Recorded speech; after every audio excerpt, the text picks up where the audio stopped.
तो दोस्तों एक बार फिर स्वागत है आपका हमारे चैनल पर। मेरा नाम है वरुण और हम बात कर रहे हैं इंजीनियरिंग की। और इंजीनियरिंग में अगर आप चाहते हैं अपना करियर बनाना या फिर किसी पर्टिकुलर ब्रांच या कॉलेज के बारे में जानकारी चाहना, तो भाई सबसे पहले तो चैनल सब्सक्राइब कर लेना। क्यों? क्योंकि यहाँ सारी जानकारी कॉलेज हो, कोर्स हो या करियर की आपको मिलने वाली है। साथ ही साथ दोस्तों में शेयर करना नहीं भूलना। क्यों? क्योंकि भाई दोस्त होते किस लिए, उनका भी भला हो जाएगा ना यार।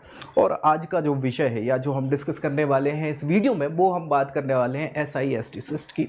हालांकि ये नाम बहुत कम लोग जानते हैं। आप जानते होंगे सत्यभामा यूनिवर्सिटी के तौर पे। अगर आप तमिलनाडु से बिलोंग करते हैं और चेन्नई में किसी कॉलेज को टारगेट कर रहे हैं यूनिवर्सिटी को, तो मुझे लगता है कि ये एक नाम है जो आपकी लिस्ट में ज़रूर होगा। और इस पर हम पूरा का पूरा डिस्कस करने वाले हैं, क्योंकि एक जानी मानी यूनिवर्सिटी है, फेमस यूनिवर्सिटी है, नाम भी बहुत अच्छा है। और इनका परफॉर्मेंस पिछले 3 दशक में, मतलब लगभग 30 सालों का इनको अनुभव हो चुका है। तो इस 30 दशक में इन्होंने, मतलब 3 दशक में बढ़ाते बढ़ाते बढ़ाते अच्छे कद पे ये पहुंच चुके हैं। तो पूरी जानकारी, अच्छी बुराई और सारी चीज़ें यही डिस्कस करेंगे। और उसके बाद अगर टारगेट आप कर रहे हैं तो लास्ट में आप खुद ही समझ जाएंगे आपके लिए बेस्ट होगा कि नहीं होगा। अगेन, अगर आप चाहते हैं कि आपकी प्रोफाइल पे बेस्ट क्या होगा, चाहे वो कॉलेज हो या कोर्स हो या कोई भी करियर से जुड़ी जानकारी, तो नीचे प्रोफाइल एनालिसिस फॉर्म जरूर फिल कर दीजिएगा, ताकि सारी आपको जानकारी आपकी प्रोफाइल पे बेस्ट आपको पता चल जाए। चलिए स्टार्ट करेंगे। यहाँ पे Satyabhama institute of science and technology की बात कर रहे हैं हम यहाँ पे। इनका देखो यार, जो कैंपस है, कैंपस तो बहुत शानदार है, सच्चाई है ये। आप जाओगे चेन्नई में और कैंपस देखोगे तो बहुत अच्छा लगेगा, प्यारा कैंपस लगेगा, बिल्कुल महल जैसा लगता है ना। हाँ, हालांकि सुविधाएं भी वैसी हैं, पढ़ाई लिखाई भी है, इसके सारी चीज़ें वैसी मिल जाएंगी आपको। 1956 का जो UGC एक्ट है उसके तहत इनको अभी फिलहाल ऑटोनोमस बॉडी का दर्जा दे दिया है और ये सारे के सारे कोर्सेज कंडक्ट कराने लग गए। हाँ, ये सच्चाई है। अब चाहे इंजीनियरिंग की बात करें, वो तो करा ही रहे थे, इनिशियली तो कॉलेज के तौर पर स्टैब्लिश हुए थे, लेकिन अब ये सारे आर्ट्स के हो गए, ह्यूमैनिटी के हो गए, लॉ के हो गए, सारे कोर्सेज कंडक्ट कराते हैं। लेकिन हम फिलहाल यहाँ जो बात करेंगे वो किसकी, BTech कोर्सेज की या इंजीनियरिंग कोर्सेज की ही बात करने वाले हैं। तो सारे के सारे कोर्सेज, ठीक है भाई। अब इसमें क्या कैसी सारी चीज़ें ओवरव्यू के तौर पे मैं बता ही चुका हूँ। 1987 में स्टैब्लिश्ड हुआ है सत्यभामा यूनिवर्सिटी, प्राइवेट यूनिवर्सिटी हो चुकी है। और भाई ये चेन्नई तमिलनाडु में स्टैब्लिश्ड है, SIST के नाम से स्टैब्लिश हुआ था शुरुआत में, बिल्कुल।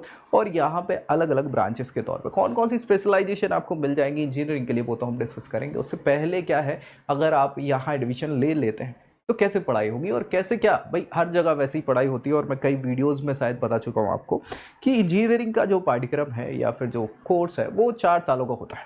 और 4 सालों में ये सेमेस्टर सिस्टम पे डिपेंड करता है। ये सारे सेमेस्टर वाइज होते हैं, एक साल में 2 सेमेस्टर, यानी टोटल 8 सेमेस्टर की पढ़ाई। और 8 सेमेस्टर के बाद आप बन जाते हो ER इंजीनियर, ठीक है। हाँ, डिपेंड करता है, अगर पास कर ली तो, नहीं तो कई बच्चे 5-6 साल तक इस ER के लिए भटकते रहते हैं। और भाई इस इंजीनियरिंग की डिग्री में पहली साल सारे के सारे कैंडिडेट्स के लिए, किसी भी ब्रांच के हो, किसी भी ब्रांच के हो, वो सब एक समान ही पढ़ते हैं अलग अलग सेमेस्टर में। किसी के लिए फर्स्ट सेमेस्टर में वो पढ़ाई होगी, किसी के लिए सेकंड सेमेस्टर में, यानी 1 साल बेसिक पढ़ाई होती है मैथमेटिक्स से रिलेटेड, फिजिक्स, केमिस्ट्री, ये सारी बेसिक चीज़ें, ताकि आपका दिमाग खोला जा सके और आगे की पढ़ाई को आप अच्छे से कर पाएँ, ठीक है। फिर उसके बाद स्पेसिफिक आपकी जो ब्रांच है उसके हिसाब से सारा का सारा सिलेबस चलता है। ये आपको पता रहना चाहिए अगर आप किसी भी इंस्टीट्यूशन में जा रहे हैं। ऐसा ही चल रहा है फिलहाल भारत में, यही प्रोसीजर हो रहा है किसी भी इंजीनियरिंग इंस्टीट्यूशन के लिए, ठीक है भाई। ये स्पेशलाइजेशन है जो आपको ऑफर यहाँ पे सत्यभामा यूनिवर्सिटी में हो सकते हैं। एरोनॉटिकल, जो बहुत कम जगह मिलती है, हाँ बहुत सारी जगहों पे अवेलेबल नहीं है। ऑटोमोबाइल मैक्सिमम मिल जाती है, बायोटेक्नोलॉजी हो गई, सिविल, कंप्यूटर, इलेक्ट्रिकल, इलेक्ट्रॉनिक, ये सारी की सारी ब्रांचेस आपको, हाँ बेसिक ब्रांचेस हैं, सब जगह मिल जाती है, ठीक है भाई।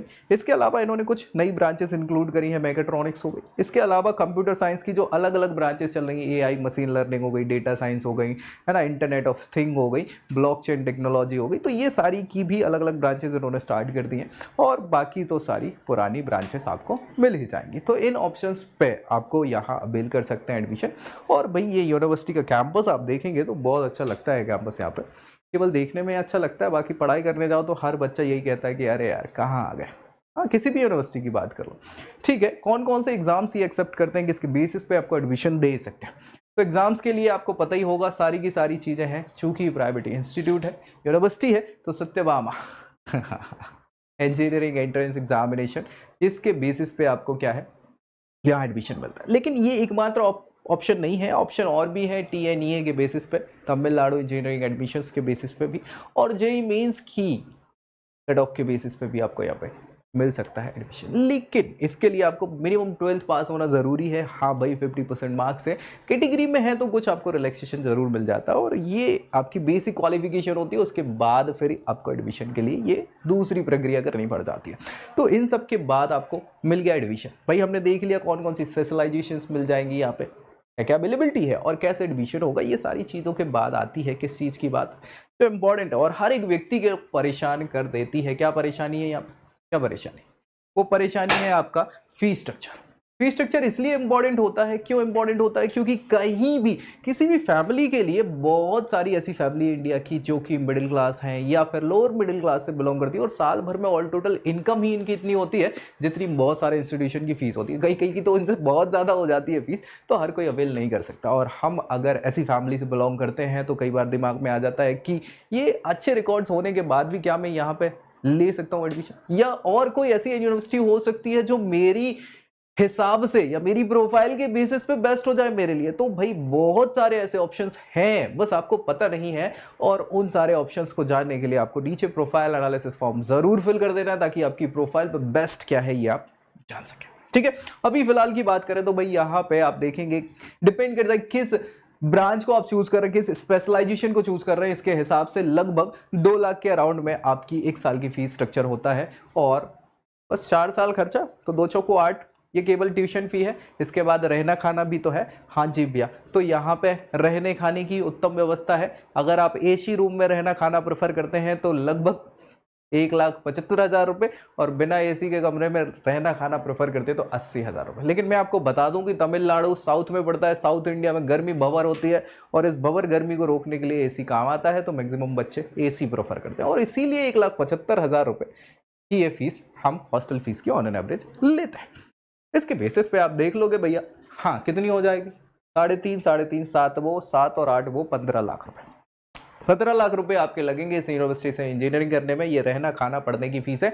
एक्स्ट्रा खर्चे अगर आप करते हैं तो वो आप समझ लो, ठीक। और ये आपके 4 साल के साथ साथ इन्वेस्टमेंट है। अब इस इन्वेस्टमेंट पे रिटर्न क्या मिल रहा है ये इंपॉर्टेंट होता है, तभी तो किसी भी यूनिवर्सिटी या कॉलेज का नाम अच्छा होता है, या उसको आप ज़्यादा ज़रूरी मानते हैं कि ये होना चाहिए या इस इंस्टीट्यूशन में मुझे होना चाहिए। ठीक है, तो ये अगली चीज़ होती है जो इंपॉर्टेंट है, वो क्या है, प्लेसमेंट के रिकॉर्ड्स। जी हाँ, और इस प्लेसमेंट के रिकॉर्ड्स को आप देखेंगे तो इन्होंने बताया कि हाईएस्ट CTC जो है 31 लाख प्रति वर्ष का गया है, और ऑन एन एवरेज भैया 4.5 लाख रुपए का या 4,75,000 रुपए का ये ऑन एन एवरेज इनका प्लेसमेंट गया। जो देखो यार, हाईएस्ट प्लेसमेंट हर किसी को नहीं मिलता, 1 बच्चे 2 बच्चे 5 बच्चों को।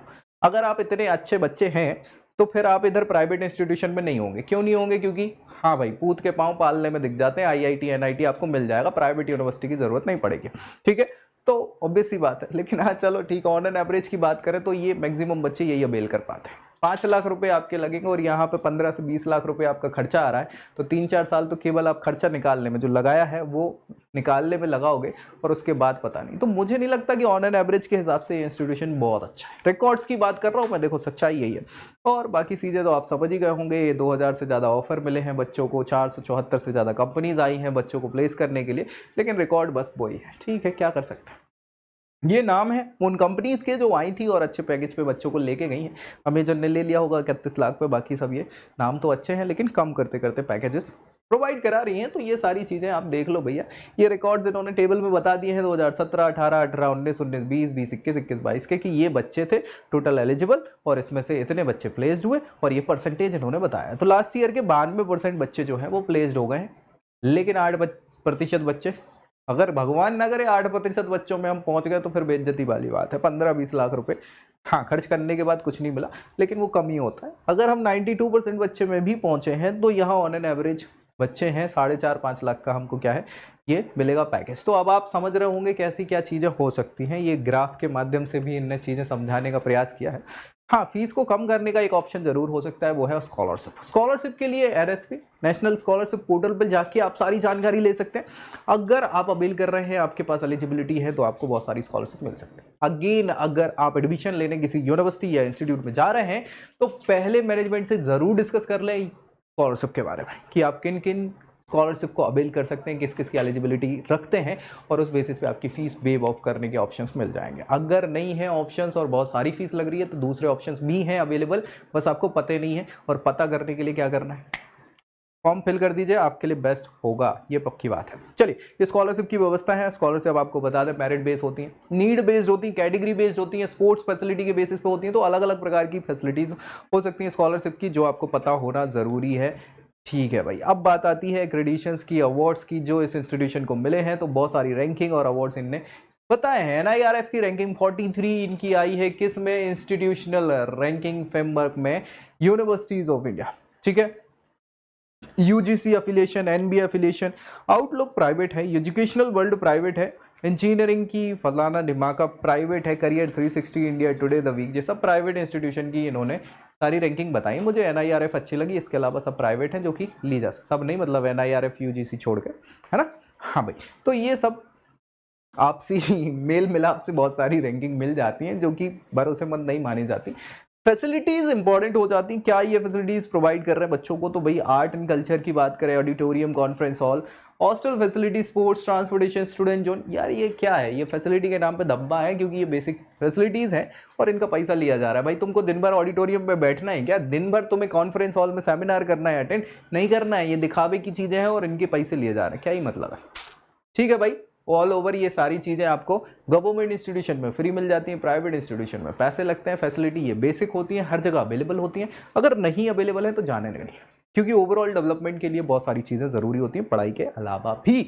तो भाई ये सारी चीज़ें जानकारी ज़रूर होनी चाहिए। अब एक इम्पॉर्टेंट चीज़ है, वो है नेटवर्क। आपके पिछले 30 सालों का अनुभव वो कैसे बताता है वो बच्चे जो निकले हैं पढ़ के और किस किस पोजीशन पे पहुंचे हैं। वो नेटवर्क जो कि तगड़ा होना चाहिए एलुमनाई स्ट्रक्चर के तौर पे। तो वो एलुमनाई आप नाम पढ़ पा रहे होंगे, मिस्टर नारायणन, ये कॉरपोरेशन, माइक्रोसॉफ्ट कॉरपोरेशन में डिज़ाइन इंजीनियर है। मिस्टर पीर अहमद हो गए, जो कि भाई अल सफ़ा इंटरनेशनल में COO की पोजीशन पे हैं। श्री वैद्या विश्वनाथन हो गई यहाँ पे, जयचंदन हो गए, और अब बहुत सारे नाम यहाँ पे देख पा रहे होंगे जो सीनियर वाइस प्रेसिडेंट या बड़ी बड़ी सीनियर पोजीशंस पे पहुँच चुके हैं।